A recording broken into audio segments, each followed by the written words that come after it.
Hey YouTube, this is Simon Pepper 1. Sorry about the noise on the roof. We're pouring rain, but it's been pouring, and I've been trying to do this video, but it's time to do it. Sorry about the rain on the roof. At the end, I'm going to share with you, I talked to someone that works in theft and shrinkage in Walmart. Talked to them, and I also talked to someone that works at a very large nationwide gas station / convenience store. And I'll tell you what they said. Very interesting, involving the SNAP benefits being cut off very soon. But let's get right into it. This comes from a viewer.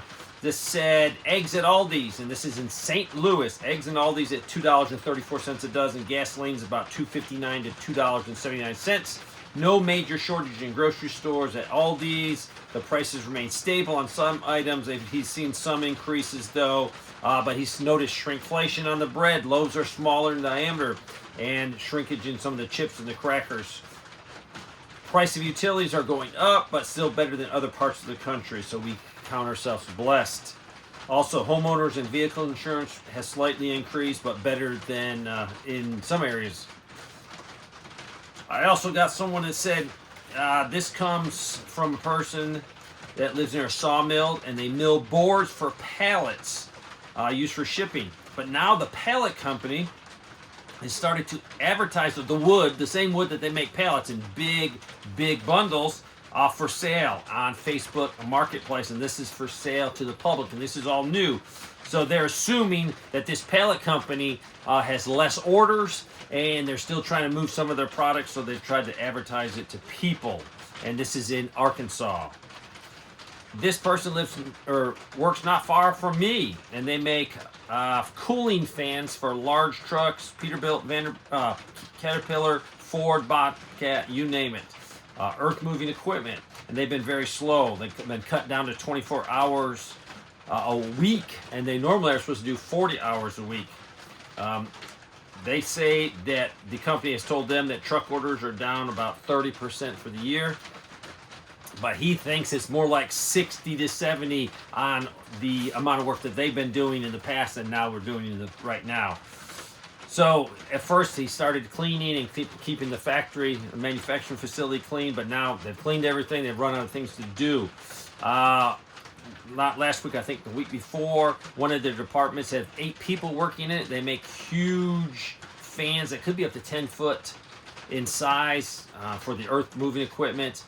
And they only had an order for that week for 30 fans.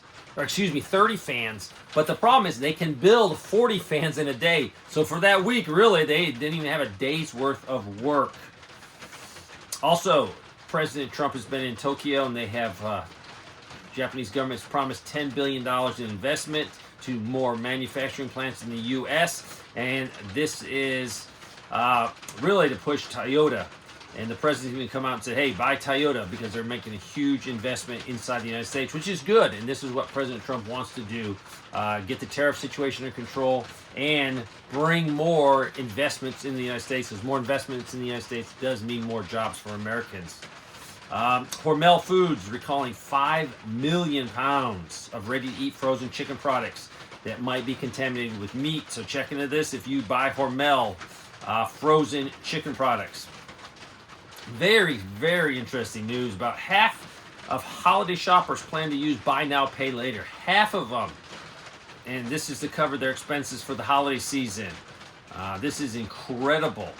If you can't afford it today, you can't afford it tomorrow. This is just bad news. People are using credit cards, and this buy now, pay later, not good. They say that 59% of all illegal aliens and immigrants are collecting food stamps. And you know we got the problem with the SNAP benefits expiring in a day or two. Also, companies like Walmart, Amazon, and Kroger's have rolled out an expansion program that will offer special discounts for people on SNAP.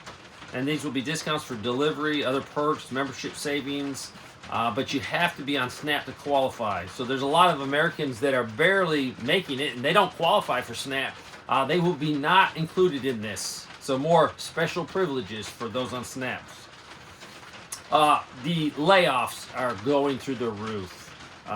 Wells Fargo just announced like 500 in Oregon. UPS is 48,000. Amazon said they're going to do 30,000. I think they did 14. Intel 24,000. The list goes on. 16,000 at one company, 11,000, 11,000, 9,000, 7,000, 5,600, 4,000, 2,000, 1,800 at Target, 1,000 at Kroger's. Applied Material 1,444. Meta 600 employees. So the numbers are rapidly expanding everywhere. This is not a sign of a good economy. Now, yes, we have AI, and AI is eliminating, and I also think they're using AI as an excuse to get rid of more. They have to stay profitable for their shareholders. Shareholders only care about one thing. They don't care about people. They care about profits. Also, the United States is downgrading their military presence on pretty much the eastern border, European eastern border. So they're cutting back and probably going to be moving some of those troops to Asia and the conflict that potentially could be with China.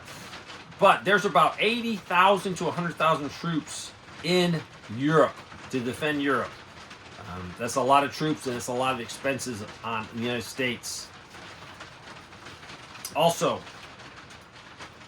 Russia, they tested their nuclear torpedo, and basically what this is trying to do is it will cause a tsunami, a radioactive tsunami. There's a lot of things that have been written on it. I don't know how much are true and factual or how much is propaganda, but this is a nuclear cruise missile, and they say there's really no defense against it, but just another indicator that one day the United States and Russia will probably get at it, and this will definitely cause a huge conflict with China, North Korea, and the whole world getting involved. But I want to talk about, I talked to in depth a man that works at a major gas station / convenience store in my area. He said that they just hired 2 people. They actually need 3 people. They can't keep people. They only pay $12 an hour. And that's probably one reason why they can't get people. It's probably easier for people to get on SNAP and government assistance than go and work. I think he said he made $17 or $19 an hour. I can't remember. I think 19. But he was actually making more than his boss. He's right underneath his boss. And the reason is because he's getting overtime. When they don't have enough workers, he has to work more. And he enjoys that. He says that's what really keeps him afloat financially. If he just had to rely on the 40 hours, it'd be very hard for him. But because of that 10, 15 hours every week of overtime, that keeps him financially afloat. But we were talking about the EBT. And he said people come in there and use the EBT and buy all kinds of junk food. He says people even use it as really a grocery store and buy other things that for sale there. He says, they're paying way too much. And the funny thing is, there's a major grocery store, mile and a half. There's a Walmart, probably 2.5 miles, if that.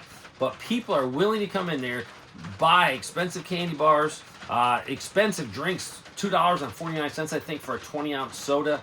And they use their EBT card.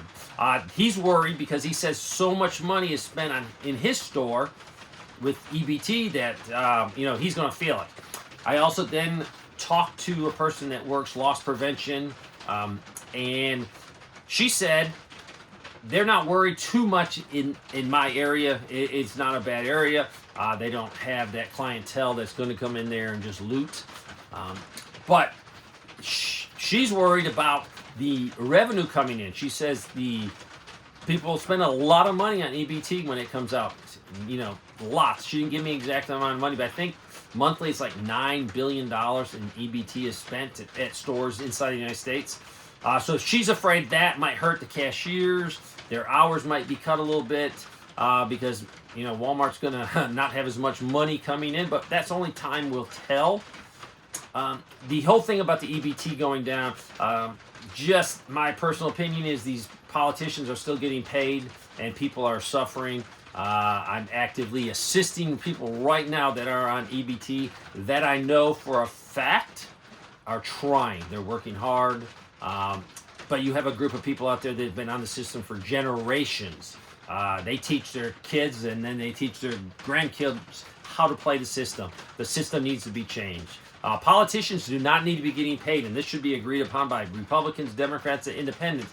The people that are causing this problem are getting paid, and a lot of other people are working without pay, and this hurts people. A lot of people, even government employees, they're not super rich. You know, they're just like me and you, and they have to have that check every week or every 2 weeks to get by. So let's hold our politicians accountable. EBT, I think, is given out, I think, in South Carolina on the 3rd. For some reason, this number is popping in my head. You know, some might be on November 1st. But be extra careful. Get your shopping done before the 1st. If you're going to go grocery shop, just so you're not there. If you live in an area that's a high crime area, I'd be extremely careful. I wouldn't go there. If you have to go there, go with your family. Go with another couple adults and do your shopping together. Just be on the safe side. A lot of this stuff that you're seeing on TikTok and all these other YouTube, it's just a lot of people just blowing off steam. Yes, some people might do it. Some just want the attention of making a video and being boisterous and loud. But be careful anyway. So there you go. There's some boots on the ground news you should know. Keep prepping hard. The economy's not getting better when you have major layoffs. At this time of year, especially for Amazon, this is their best time of the year where they make their money. Thanks for watching.